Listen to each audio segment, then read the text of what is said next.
Fred did a lot of the game shows. You look back at some of those Match Game and those great celebrity game shows. Fred was on those for many years too, wasn't he? Yeah, oh yeah. Like Mike Douglas show, Merv Griffin show, which we don't have anymore either. Those great celebrity type talk shows, that were on during the day. And yeah, he didn't get to do Ellen. I wish he would have. Mm-hmm.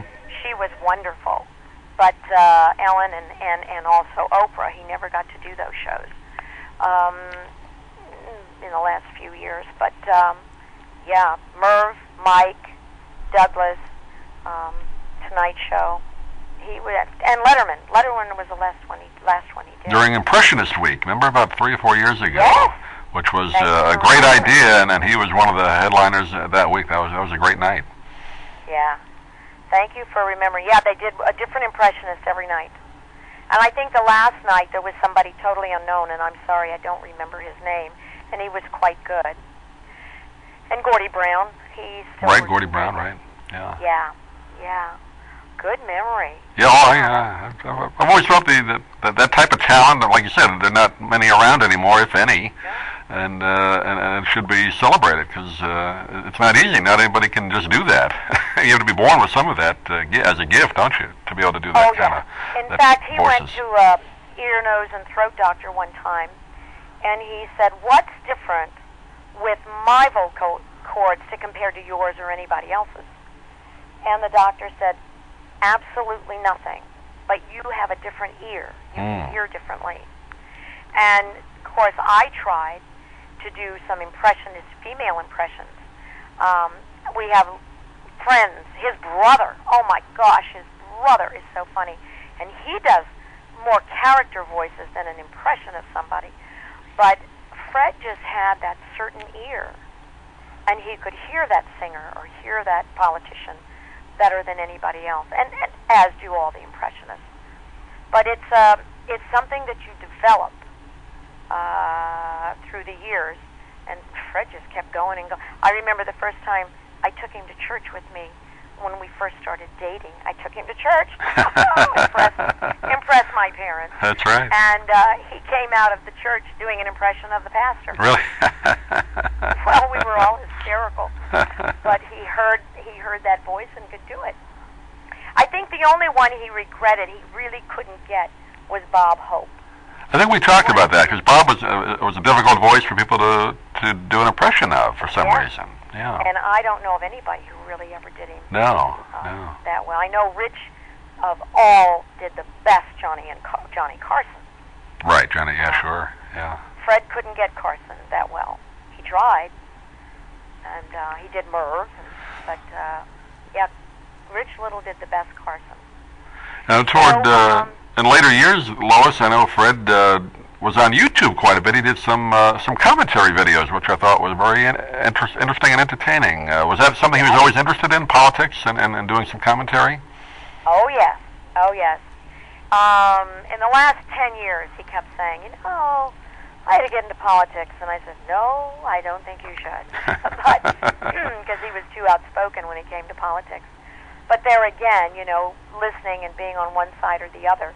And this town, in Hollywood, you certainly have to be of one party in order to work a lot.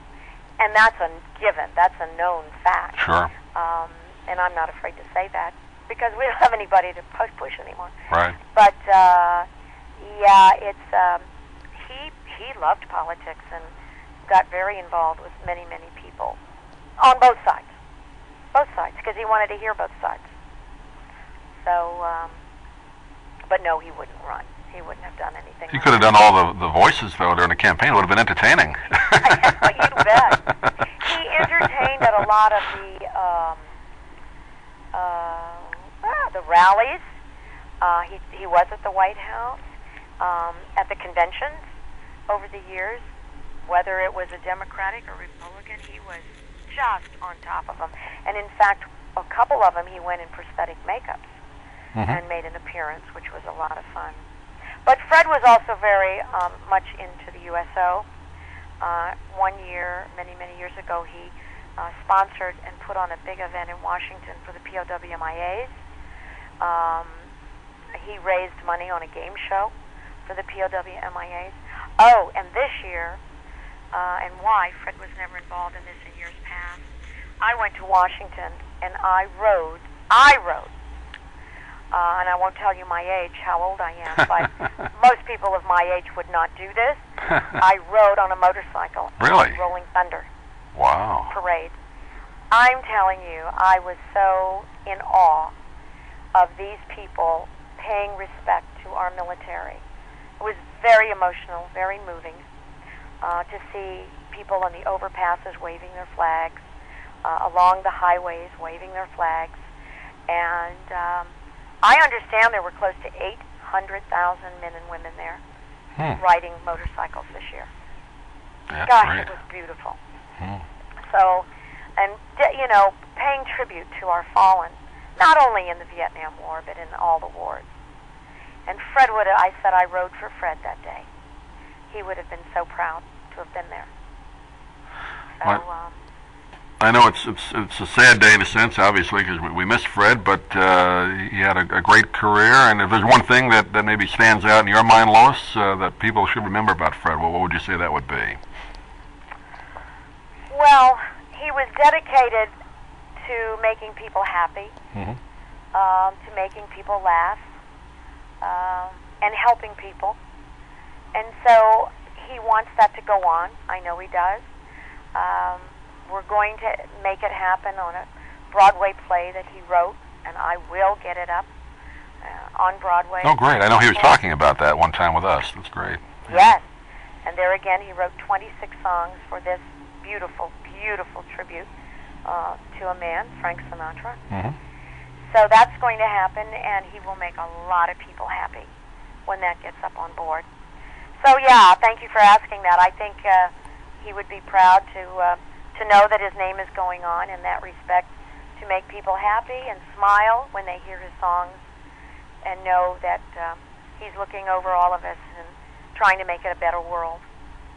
Well, that's great. We always enjoyed having him on, and he always treated us as if we were longtime friends, even though we never met in person. Talking on the phone, we felt we were his friend talking to him, and that's the kind of entertainer he was, If I ever get down to Sarasota, I'm going to come in and knock on your door and introduce myself. We'll do that sometime. Yeah, that'd be great. But don't be a stranger. We'll talk from time to time. Please keep us up to date on different projects. Obviously, the Broadway show and any new music that comes out. But in the meantime, we do invite people to go. Give out the website again, Lois, for people that want to get a hold of it. www.fredtravalena. That's TRAV as in Victor, ALENA.com.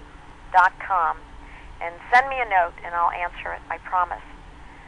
Keep it up, and keep Fred's name out there. And his patriotic music coming up for 4th of July. Memorial Day it was played, 4th of July, and Veterans Day, Spirit of America, written about our beautiful, wonderful flag, and he wrote it. Great. Lois, thank you. Appreciate you taking a few minutes, and we'll talk to you soon.